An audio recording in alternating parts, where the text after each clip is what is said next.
Efa tokony ho afaka hiala ny Kaomaoro amin'izay ireo samy malagasy fito mitsoka ny antoerana namoaka noty manome alalana ny serana tsambo rehetra ao Kaomaoro ampititra sy amoaka ny sambo aty Madagasikara ny sapadra Kaomaoriana amin'ny sanandra an-dranomasina efa tamin'ny volana oktobra 2024 no nitsika tany Kaomaoro ny sambo efatra ary tamin'ny farany volana martsa teo no tonga tany antoerana ny sambo telo hafa izay ampiandrasana fahazon-dalana hialana amin'ny serana tsambony Moroni Grande Kaomaoro sy Motsamodo ao Anjouan taorinina mohan'ny filakevitry ny gouvernemanta fankatoavana fanalefahana ny fepetra ampiarina amin'ireo mpandeha avy any Kaomaoro no nandresan'ny Kaomaoriana ity fanapa-kevitra ity. Taorin'ny fiaonana tamin'ireo herivela rehetra tao Toliara mahakasika ny tetikasa basy Toliara dia Namory ny organe mixte de conception nationale OMC-NAT ny Praiministra lehiben'ny gouvernemanta Christian niatrika izany no ministra raiky amby folo mianadahy mpikambana ao anatin'ny gouvernemanta izay naradita amin'ny tany Toliara nandray anjara tamin'ny dinika ny fanaovana koa ireo lehiben'ny fibaikona eo anivon'ny hery-fiarovana sy filaminana sy solontenam-panjakana ny antoerana nametraka ny pakiady sy ny tetim-panorona anamafisana fandriampahalemana ao anatin'ny faritra atsimo andrefana ny fitonam-panjakana manoanana ny firosoana amin'ny fanataterana tetikasa basy Toliara tamin'izany nanambara Praiministra fa misy ny adidy andrasana amin'ireo mpikambana ao anatin'ny OMC ireo izay tsy maintsy ampifandrifina amin'ny fanatotosana ny laharam-pamehan'ny fanjakana ary ny fanajana trano ny rafitra ny firenena tandalana.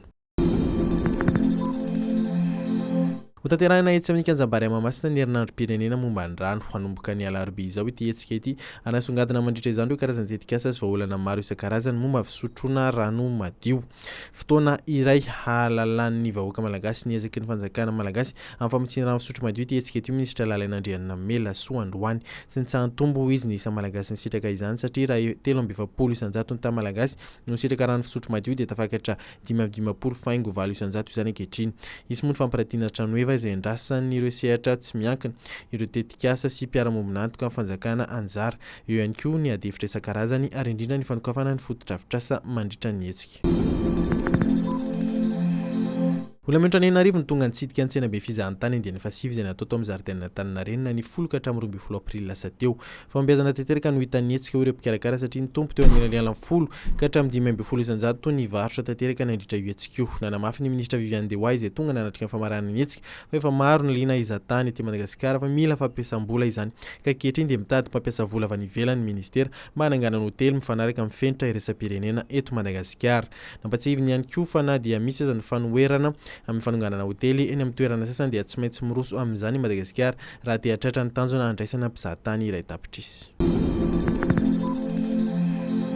Taorinina ny andro fafolo Pure Play Football League izay natao tamin'ity farany herinandro ity dia tsy mbola nisy fiovana ny filarana ireo ekipa efatra voalohany mbola mitazona ny toerana voalohany hatrany ny AS Fanalamanga rehefa nandresy ny FC Rouge tamin'ny isa ray Oatra. Eo amin'ny toerana faharoa kosa ny Fosa Junior FC manana isa 20 izay nandresy ny Adresaya tamin'ny isa 3 no iray. Mbola iady ny fiadiana larana fa farany iakarany amin'ny play-off amin'ny andro farany ekipa efatra ny mbola afaka iady amin'izany dia ny HETSIKA foot manana isa 5, Mama FC manana isa 8, ny FC Rouge manana isa 7 ary na AS Avenir Sainte-Anne manana isa 10.